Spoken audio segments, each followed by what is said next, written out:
Hello and welcome to another episode of Stick to Water Polo, episode 14. Debbie Watson, the Olympics have come to a close.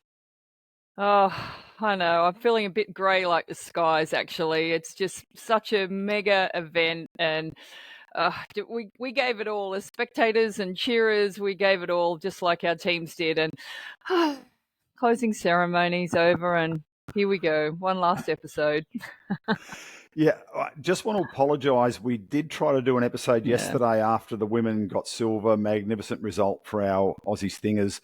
I was at Junior Water Polo at Ryde, at the home of Sydney 2000 round games. They played the finals at Sydney Olympic Park, but all the games were played at Ryde Pool. I couldn't get connection. I tried for 2 hours. Like you were waiting around going, come on, what's going on? And I had two different devices to connect. Couldn't get on. So Anyway, apologies. We're here now. We're here. We're here. We get to look at the women's final and the men's final, and the reaction obviously from the Australian public. So proud of both our teams. They've I want to say exceeded expectation, that they all would have believed that they could do what they could do, and and we just went along for the ride.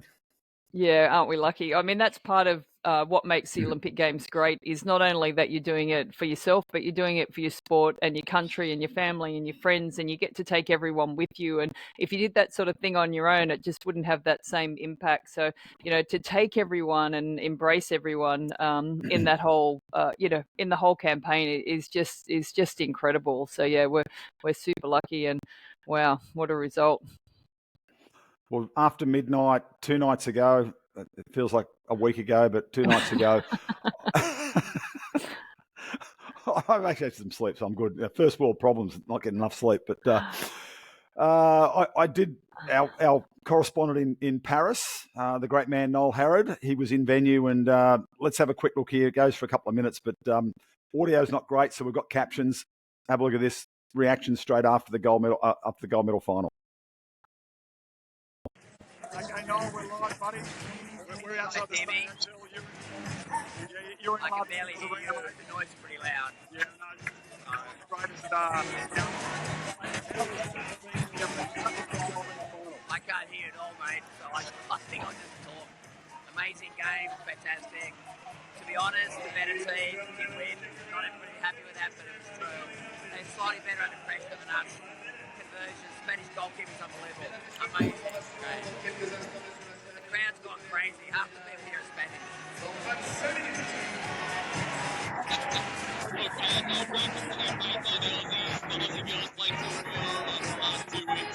You must be so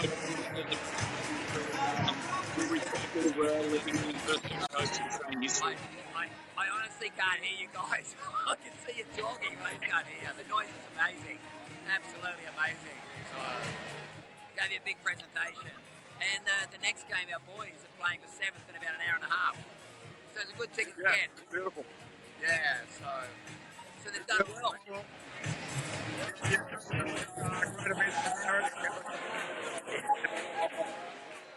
I think, to be fair, they exceeded everybody's expectations except their own, because they would have believed they could win. There's no doubt about that. And they proved they're almost good enough to do so. But it's good for the future, but you've got to take in what you've got now. But Spain's waited a long time for this as well. And they've been a champion team, to be fair. I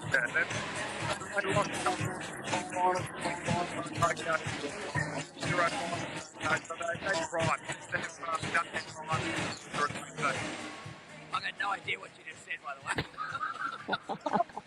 The noise is so loud, it's ridiculous. It really is. So, yeah.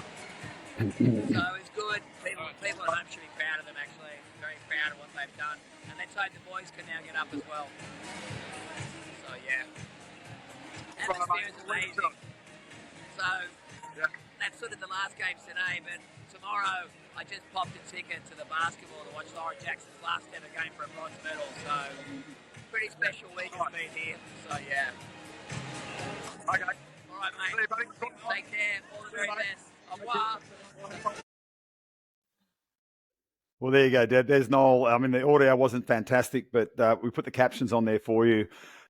He summed it up beautifully. Like, they were slightly better than us under pressure, and it's sport. You can't, you've gone dark, Deb. Oh, I have. Just, Yeah, there you yeah. go. I Oh, there don't you know go. what's going on. I think it's probably going to rain. I told you it's gloomy here in North Curl. Oh, you've gone all dark on us. But yeah, look, terrific performance. I was tracking the stats through the game, and in the third quarter, the Spanish goalkeeper Terra, she was at 72% save rate. She ended up at about 66 at the end of the game. Gabby was tracking at around 50%. She was probably just that slight difference. There was not much in it.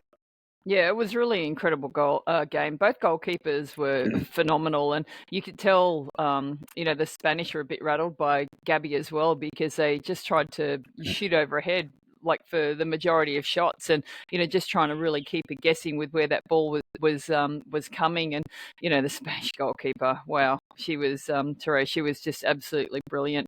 It's funny just talking about that third quarter. Going into the third quarter, I actually thought I thought we could do it. Like, I really thought we could do it. The Spanish centre forwards were both cooked. They were both struggling to get up and down the pool. We had them in, some areas. They were under pressure. They weren't making the greatest decisions. And, maybe just a couple of little mistakes for us. We couldn't finish our extra man attack. And then one of their extra man attacks, in that third quarter, I thought, it was almost like a forest of arms. Our extra man defence was brilliant, and there was two Aussie players just within an arm's strike of the I think it was Ortiz with the ball out the top, and the Stingers, two of them, they were so close and neither really lunged, and just that pinpoint accuracy of that outside shooting, and I felt like that was the moment where it just started to slip away, but we were so in it, and honestly I thought in the beginning of that third quarter, I thought we had them. We ended up at 5 for 16 and they were 4 for 9. So we certainly had our opportunities, and that's no disrespect to anybody. As I said, Spain just slightly shaded us. Our defence has been brilliant throughout the tournament. It was brilliant in the final, and they found a couple of ways to unpick us and score some goals. There was one in particular came in the fourth quarter where they committed Gabby, they committed the defence, and you thought, there's the shot, and then they move it one pass to the left, and the next player commits the defence, commits Gabby. They all reset. They go one pass to the left again. They've committed the defence, committed Gabby, one pass to the left off the hand. And, I mean, it was brilliant play by Spain. And our defence, we scrambled all tournament. We scrambled in the final. We were giving absolute everything. Yeah, absolutely. It's funny because that's how the US have been playing for like the last 12 years, and the Spanish have really just worked on that themselves, and really that's sort of what did it in the tournament, wasn't it? Just having that extra level of experience. They've been through so much. They've achieved so much over the last, few years. They've just been below, but they've just worked on that, and it's having that ability to make the right choice, whether it's that one more pass or you take the shot maybe when it's 70% or the person next to you is 80 and the one after that's 90, and it's just, you're just keeping on searching for that magic, shot moment to come. And I just feel like they did that a little bit better than us in the end. And, all credit to Spain. They're a terrific team. They're really solid all over the pool. But Australia were certainly gallant in defeat. I sort of look back and you think about legacy for all the women you played with in 2000, the gold medal created this wonderful legacy that just inspired so many young players to come into the game, boys and girls. And I sort of look at it, it's like a giant battery. It just sort of, it's fully charged and it's just sending out charge and it's sparking, young kids to get into the game. And over time, the battery diminishes. It got a top up in 2008 in the bronze, 2012, the bronze. It's back to full power again now after the silver in Paris in 2024. And I think the other wonderful thing is another supercell coming online with the men's performance. It's we've got both our teams have now created another legacy to take us forward through the next period. Yeah, without a doubt. And both our under 16s, have just had great overseas championships, their world age champs, and there's more to come as well. So like those kids are coming through, and there is depth there, and it's just a matter of finding it up. But you're totally right. It definitely inspires, and hopefully with these great results from comes a little bit more funding, and towards 2032, all those sorts of things, and we can really develop what we've got, and the foundation is there again. we've just got to keep pushing forward on it now. It's very exciting times.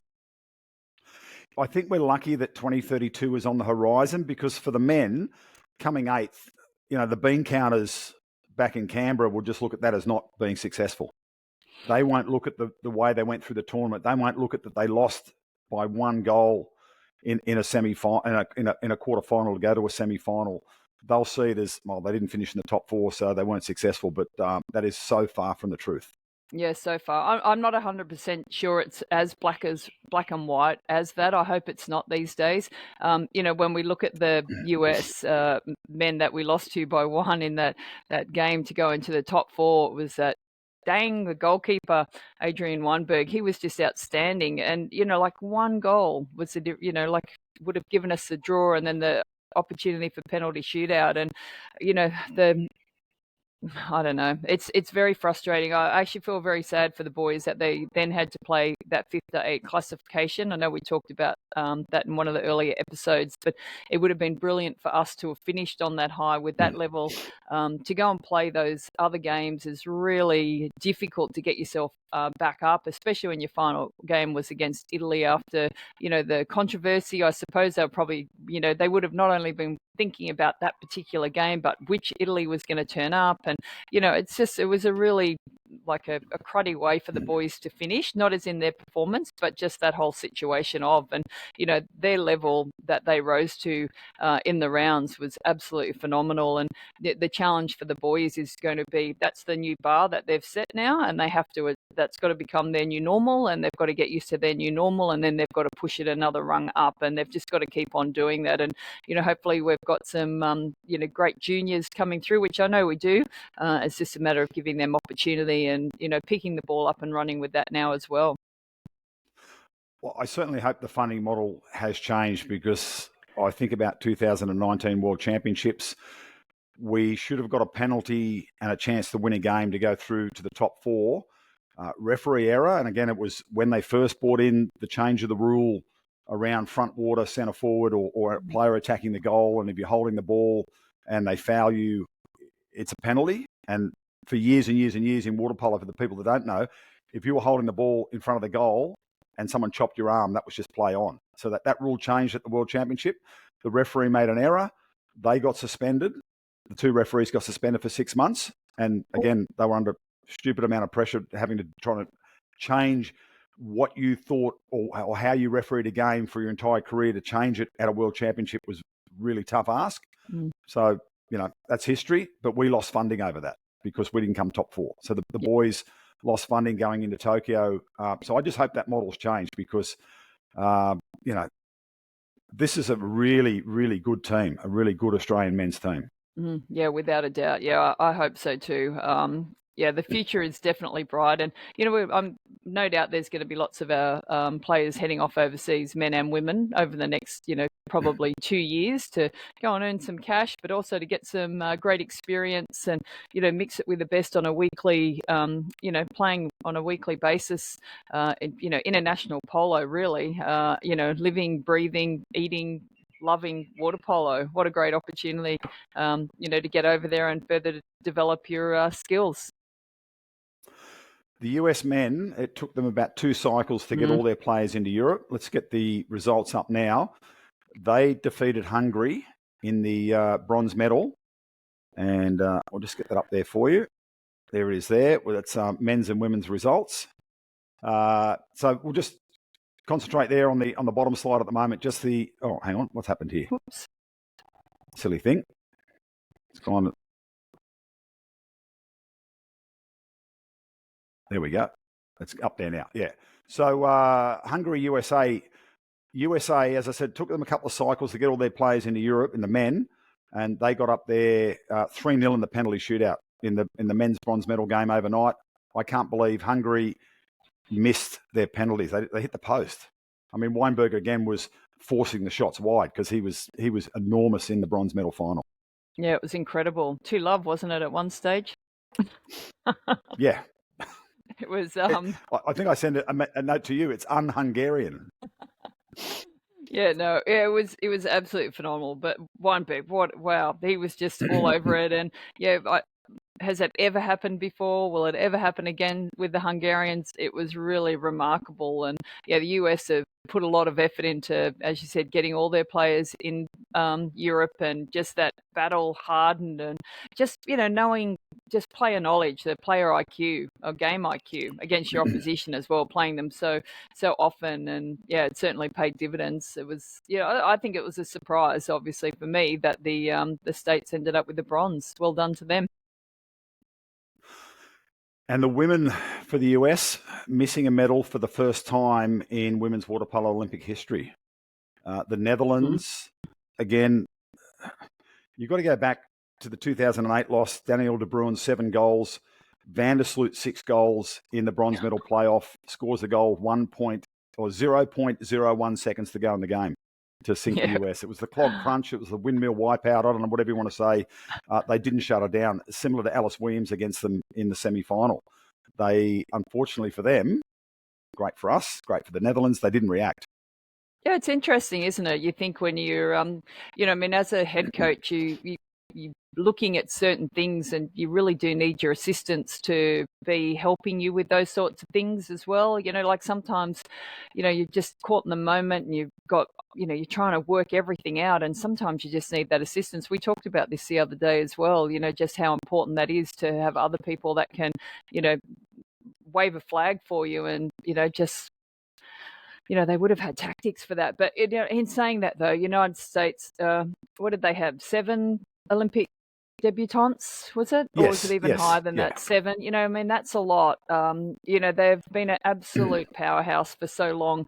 To think that they, with that massive turnover that they've had, and I'm not making excuses for them, but with Maggie and Maddie, just with what's going on, there's just so much. And, for 2 experienced players, they both probably weren't at their best this tournament. They tried their absolute, but, the Netherlands just too good on the day. And, I'm not unhappy that the Netherlands got that medal. I think it's just nice sometimes for, I feel like they've just been close, and maybe they've been a little bit hot and cold at times. And I know they've had a few sort of internal things happen over the years as well. And yeah, I was really pleased to see, them get up there on that dais as well.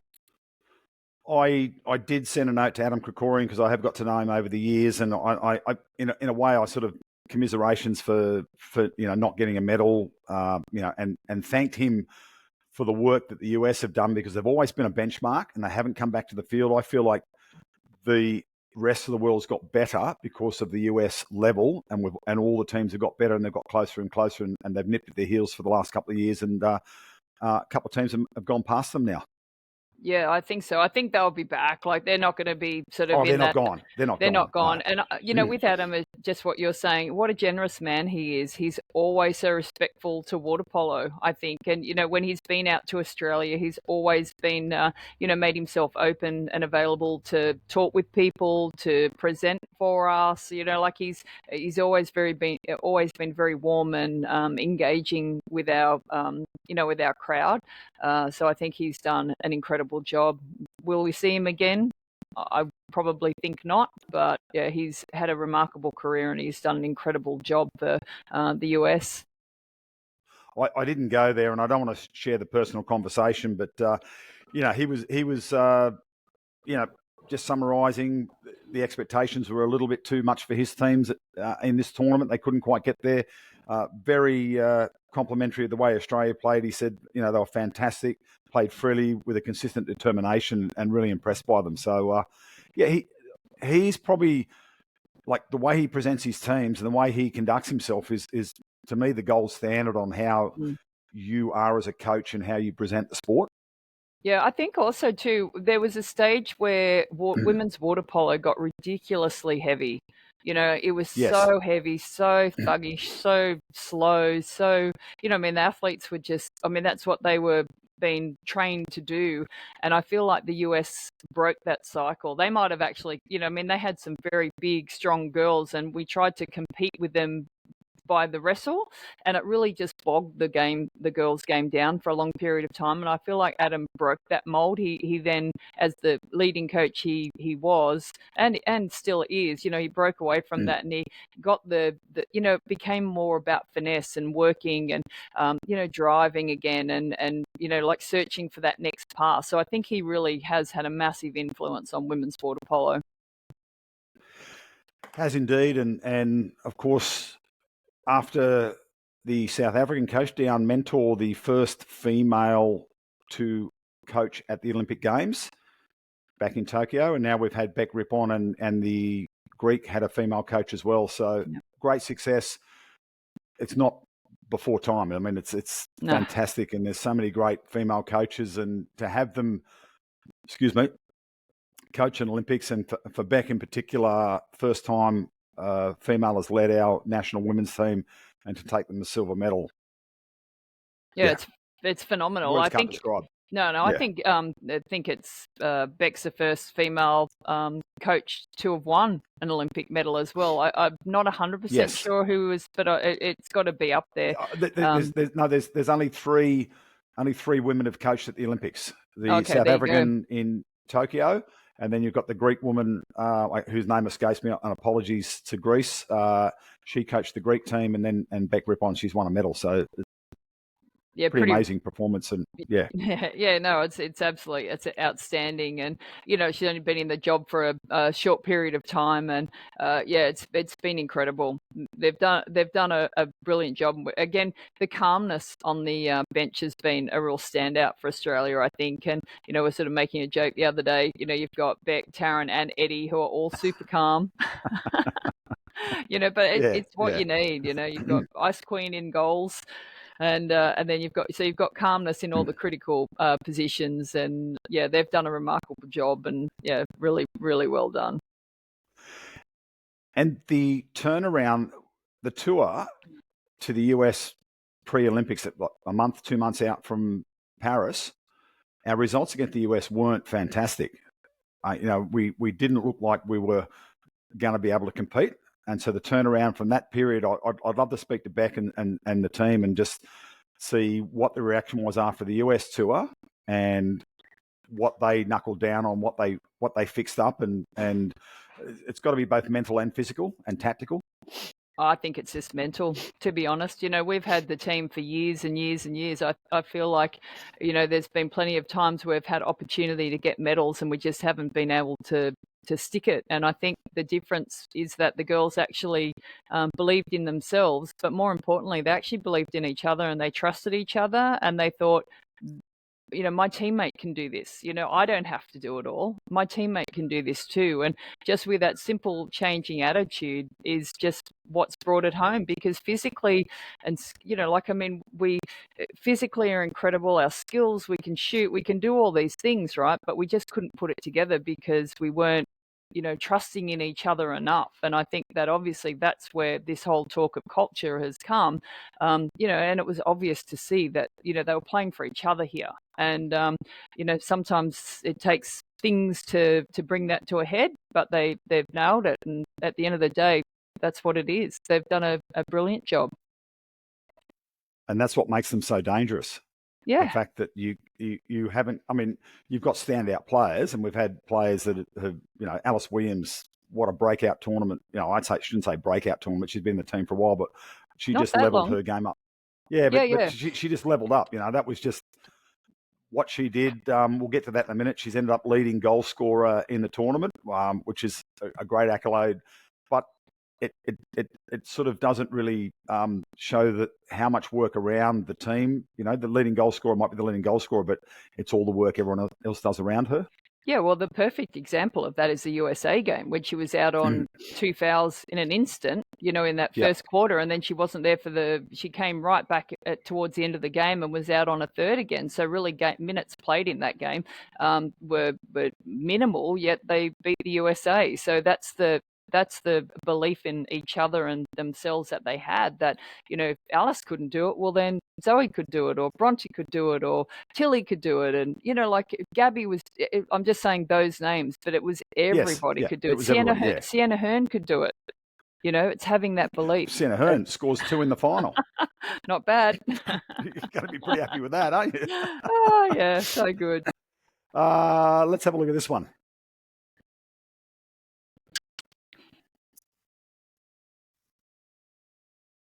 So there we go. Alice, top goal scorer. 21 from 48 at 44%. 56, I think, there from Ortiz is the highest conversion rate. Pretty good. We've got 2 Australians in there, Deb, and a whole heap of Spanish. And again, how deep their team is and how dangerous they are from different positions in the pool. Yeah, for sure. So I'm just looking at this on the Garcia for Spain, 59%. There's four Spanish girls in there. It's just the nature of some teams that they just spread those around the goal scoring. But, we always love looking at who scored the goals. But some of those defensive players out there would be liking to see who threw those passes. So there's our goalkeeper stats, and Gabby up there at 57%. The only player above her is Ashley Johnson, who played. These are players who played reasonable minutes. Ashley Johnson, 63%. So there's no doubt Gabby, top 2 goalkeepers in the world.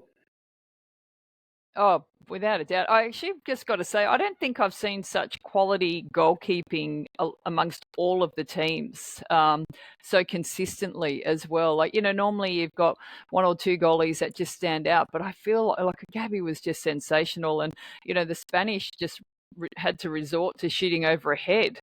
She stopped a few of those as well. But, you've got the other teams rattled when they just stop looking for corners and start going around the goalie's noggin.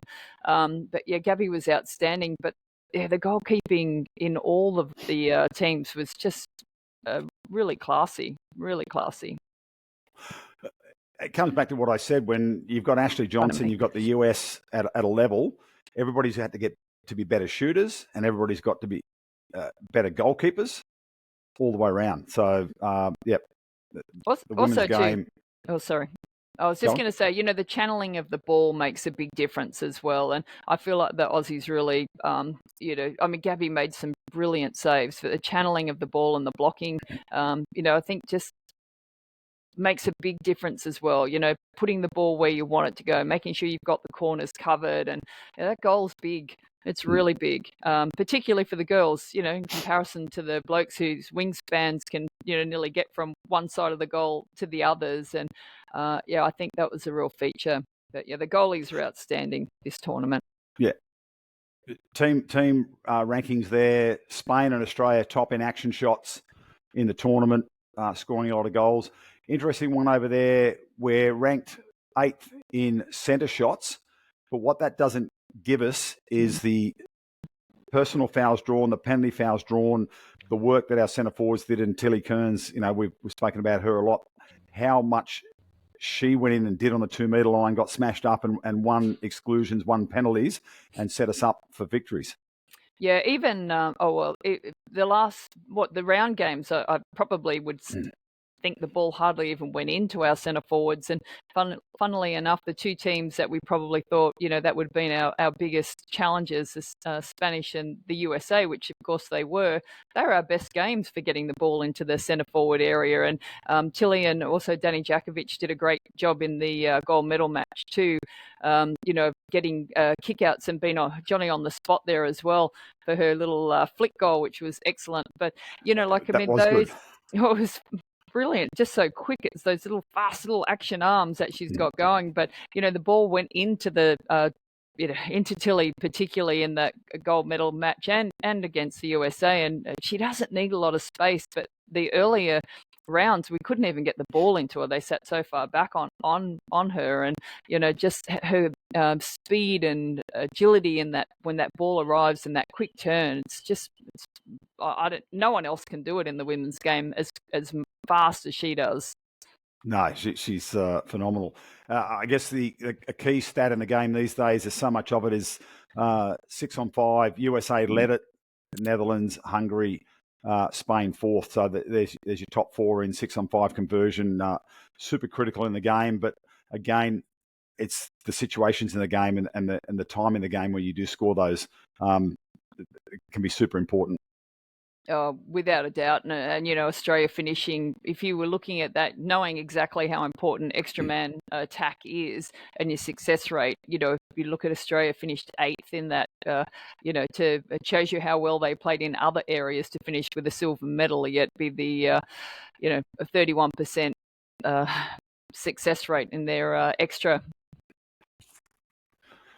Lucky our penalty shots were brilliant. The stats are stats, but they don't sometimes indicate what's going to happen. We looked at the spread of minutes and the conversion rate of the US going into the semi-final, knowing it was going to be a torrid affair, and Australia, just through their self-belief, determination, commitment to each other, got over the line and went within a whisker of taking the gold. So a terrifically successful tournament. I don't have enough words. I don't know. Might have to go to Chat GPT and find some more words. I don't know what I'm talking about.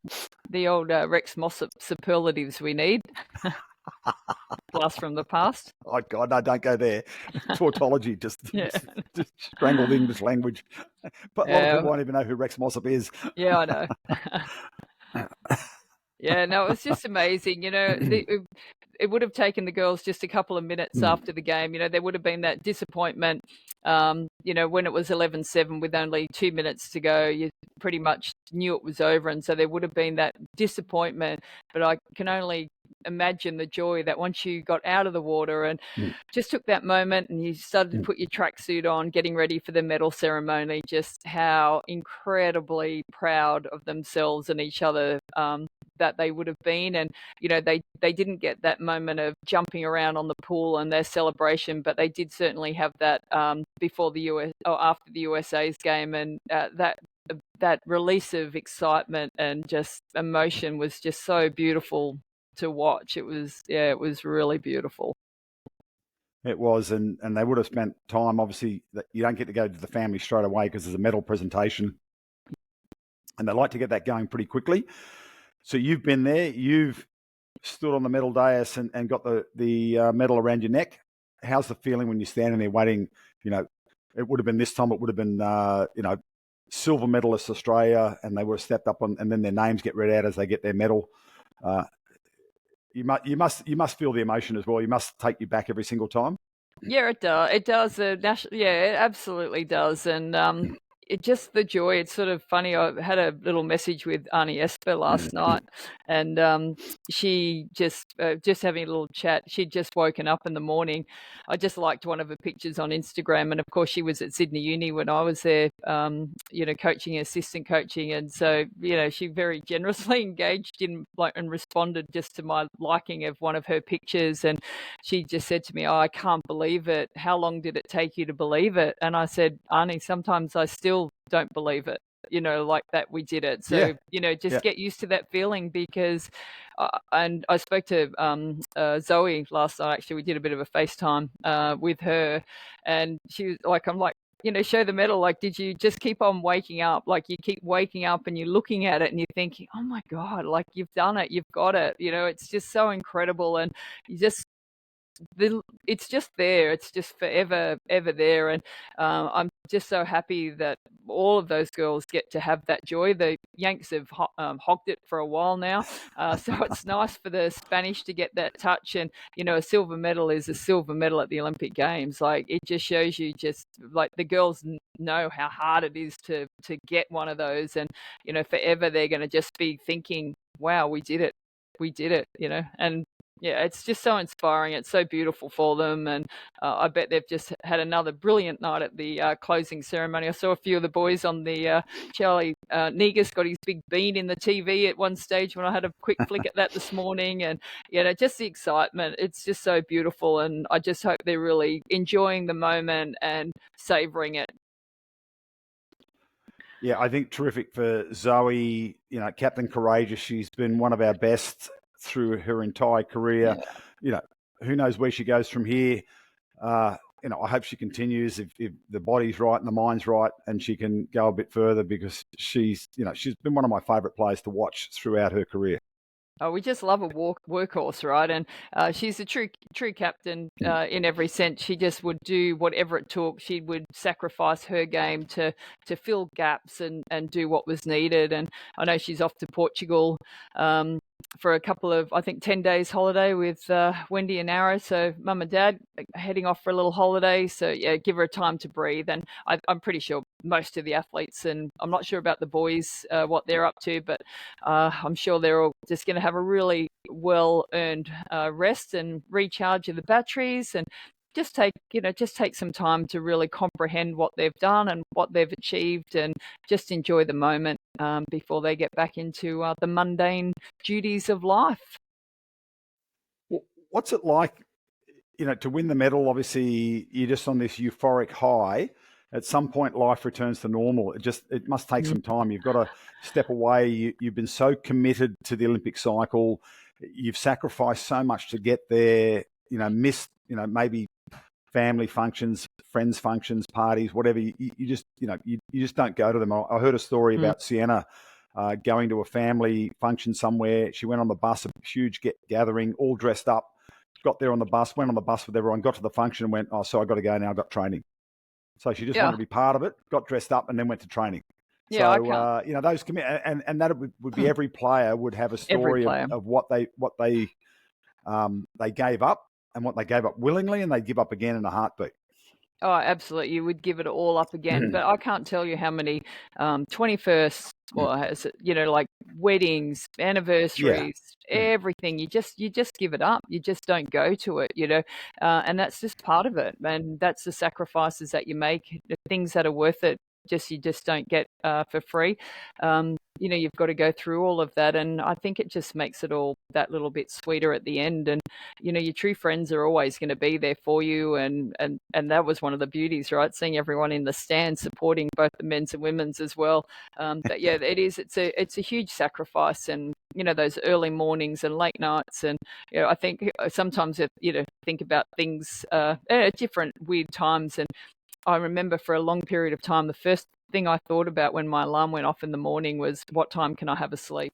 You were just constantly tired, and the alarm would go off at 4:15, and you through your head you'd think, okay, I've got to get up for training. When can I nap? And you'd be aiming towards that. So, for a while now, they just relax, sleep in, do whatever.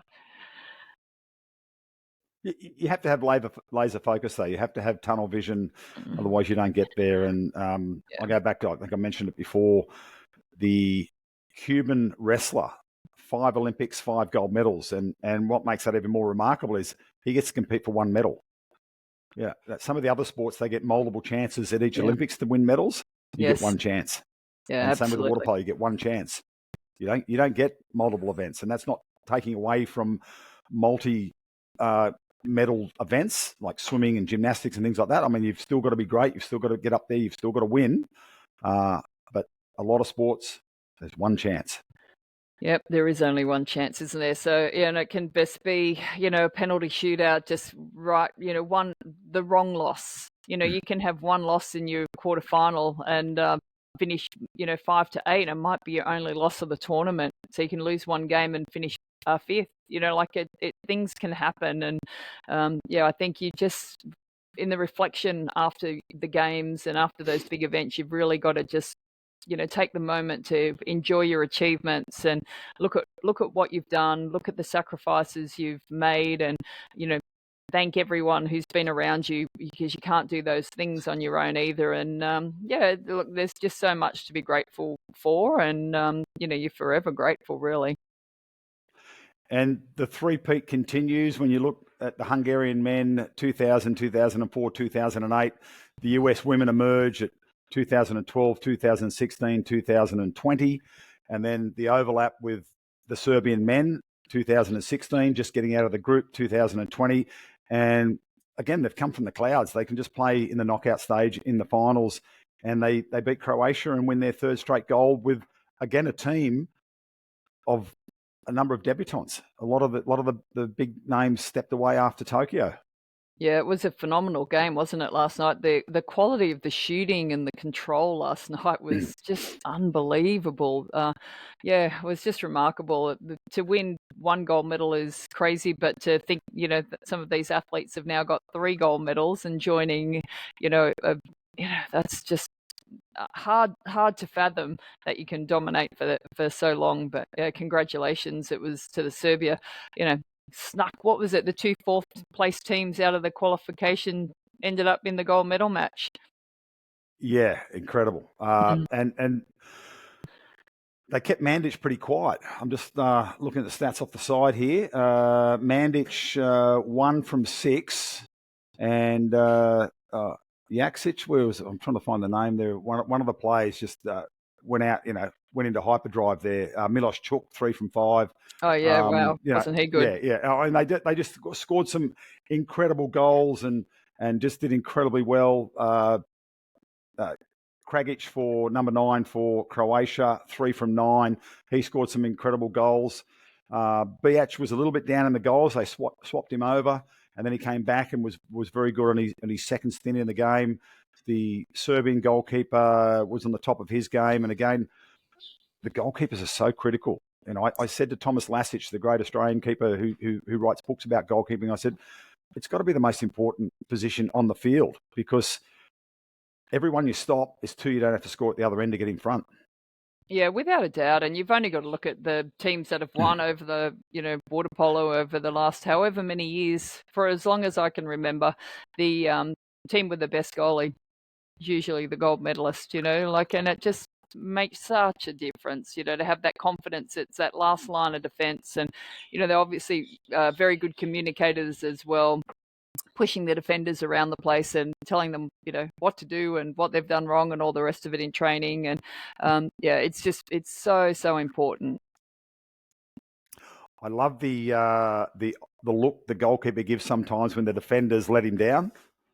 It's like that death stare of like, that was yours. That wasn't mine. That was yours. I'm just thinking, only because you mentioned Thomas's name, and I'm thinking, I think he was one of those goalkeepers that he never missed a goal. He was very organised. No, it was never the goalkeeper's fault. Yeah. I remember him, actually. I haven't thought about that for a long time. It just came to my mind then. He was so fierce as a competitor, and he would let you know if you made a mistake and that ball was in the back of the net from your error. But, that's what it takes. You've got to have that unbelievable desire and passion to, protect the castle, we used to say. It's so fun. You've got to be a unique individual to be a goalkeeper, because as they're coming past you and it's not your fault, I mean, mentally that's got to be pretty challenging to not feel that it's your fault that you've lost the game. But I mean, it's never anyone's fault. It's never anyone's. No one ever wins it. No one ever loses it. There's always, you just can't you can't think like that when it's a team sport. It's a team effort in attack and it's a team effort in defense. And I think once, you've got responsibility for your jobs, and just like, life, you can make mistakes and there are errors and things like that as well, but it's a team win and it's a team loss. So we celebrate the most unique people in the team, the goalkeepers, and I know plenty of goalkeepers. They won't be offended by that. No. And the rest of the team they love it. They love their uniqueness. Yes, we love their uniqueness. We love what they bring. Yeah. And Deb, a wrap on Paris 2024. It's been such a wild ride. Been so inspired by both the Australian men and women and their performances, and congratulations again to the entire team of the women, obviously Bec and all the coaching staff and all the players. Silver medal. You're never a past Olympian, you're a former Olympian, you're never an ex-Olympian, and you're always a silver medalist. You're always that medalist forever, for the rest of your life. Yeah, without a doubt. No, it's amazing. I'm so happy for the whole program. We've talked about it plenty, but the new standards that we're at now, that's it. That's what we aspire to. We just don't drop there. And, maybe sometimes you don't always win the medal, but if your standards are up there, you can walk away and always you're happy with what you've done. And I'd just love to see us now stay there and just continue on. Yeah, it's a springboard for the future, isn't it? And with what we know is coming through in the juniors, and under 18 girls world championships coming up very, very shortly in China. So there's another opportunity for our young players to shine on the world stage and show what we've got. Yeah, definitely. And I think too, like we talk about the juniors and people who are overseas, but there are plenty of players at home in that, 20 age group category, a couple of years above, that are just underneath the threshold, that just haven't had their opportunity yet. And I think, particularly the men, some very, very solid 21-year-old players that just are dying for an opportunity to get overseas. Maybe they weren't the best player coming through in their age, but they've caught up in their growth, they're maturing, they're working hard, and those sorts of players we've got to find as well, and try and lift them up into that next little echelon and give them an opportunity as well. So look, the future is definitely bright, and I'm super excited about what's coming next. Yeah, I've said it in the past. Just because you're not the best player at 13 or 14 or 15 doesn't mean it's like that forever. If you're dedicated, committed, and you work hard, you can, just keep reaching for the stars, keep dreaming big, keep believing, and keep shooting for the stars, and never believe anybody who says you can't do it. Yeah, I was going to say that myself. Like, it's all about you, and you've just got to, sometimes you feel like, you don't get the break that you need, and you've just got to keep on working hard. And if it, there are different pathways. It's like, going to university. If you don't do so well at school, it's not the end of the earth. You'd find another pathway to get there. And it's a bit like this in water polo too. If you've missed out on a team and it's, devastates you, which is quite normal because it's not fun when you miss out on a team. You've got to find a way to get there next time, and lots of opportunities overseas, and go and further develop your career, whether it just be a couple of months going to a European club for club champs, or maybe going to the US on scholarship. But plenty of opportunities, and I'm looking forward to seeing who pokes their head up for the next cycle. Absolutely. There's always someone coming. You might think there's not. There's always someone coming, because there's always a kid that goes, I'm good enough. I'm going to be good enough. Just give me the chance. Yeah, exactly. Can't wait. So, Deb, final takeaway from you at the end of the Paris 2024 wrap here on Stick to Water Polo. We'll be back in some form in the near future. We have to now. We've got a sponsor here in Triton Sport. We can't go away. Yeah, no, just so pleased, so happy. Congratulations to everyone involved. Silver medal is unbelievable. The final result for the men, definitely not reflective of the effort and the quality of polo that they played, and they should also be very proud of what they've achieved. And the future is bright. I'm super excited to see where we go.